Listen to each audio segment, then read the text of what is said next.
కొత్తగా భౌగోళిక రాజకీయ ఉద్రిక్తతలు పెరగడంతో బంగారం ధర ఇంకా పెరిగింది. ఇన్వెస్టర్లు సేఫ్గా ఉండడానికి ఇన్వెస్ట్మెంట్స్ని గోల్డ్ వైపు మళ్లించడంతో డిమాండ్ పెరిగింది. ఫిబ్రవరి నెల మార్కెట్ అంచనాలు రూపుదిద్దుకుంటున్న తరుణంలో ఈ ర్యాలీ వచ్చింది. వెనిజులా అధ్యక్షుడు నికోలస్ మదురోను అమెరికా అరెస్ట్ చేసిన తర్వాత బంగారం వారం రోజుల గరిష్ట స్థాయికి చేరుకుంది. ఫ్యూచర్లో గోల్డ్ ఎలా ఉంటుంది, ముఖ్యంగా ఫిబ్రవరిలో బంగారం ధరలు ఎలా ఉంటాయో తలుచుకుంటే భయం వేస్తోంది. నిపుణుల అంచనాలు ఫిబ్రవరి డెలివరీకి సంబంధించి యుఎస్ గోల్డ్ ఫ్యూచర్స్ 2.1% పెరిగి ఔన్స్ $4,420.70 చేరుకుంది.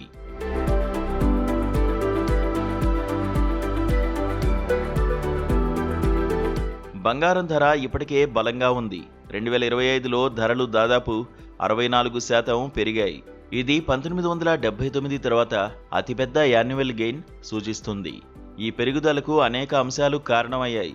యుఎస్ ఫెడరల్ రిజర్వ్ వడ్డీ రేటు కోతలు, కొనసాగుతున్న భౌగోళిక రాజకీయ ఉద్రిక్తతలు ఈ విషయంలో కీలక పాత్ర పోషించాయి. కేంద్ర బ్యాంకుల భారీ కొనుగోళ్లు, గోల్డ్ ఎక్స్చేంజ్ ట్రేడెడ్ ఫండ్స్లోకి ఇన్వెస్ట్మెంట్స్ ప్రవాహం పెరగడం కలిసొచ్చింది. తాజాగా వచ్చిన మూమెంట్ పొలిటికల్ రిస్క్తో లింక్ అయి ఉంది.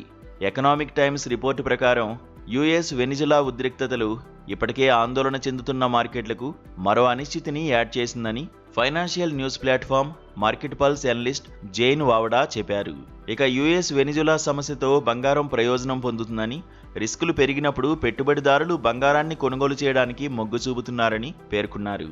చమురు ఉత్పత్తి, డ్రగ్స్ అక్రమ రవాణాకు సంబంధించిన యుఎస్ డిమాండ్లకు వెనిజులా అంగీకరించకపోతే సైనిక చర్యకు ఆదేశించవచ్చని చెప్పి అమెరికా అధ్యక్షుడు డొనాల్డ్ ట్రంప్ మార్కెట్లో మరింత ఆందోళన పెంచారు.